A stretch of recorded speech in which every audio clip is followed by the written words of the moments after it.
Gjoana Nano qëndron për disa kohësh pranë meje,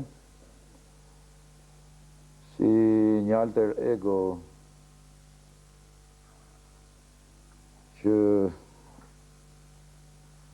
nga ka bashkuar fati dhe Zoti në jetë, dhe që është bërë aq e njohur sa duhet edhe për shkak të medias në vëmendjen e publikut. Ajo nuk zhvendëson askënd tjetër përveç se kësaj alter egoje.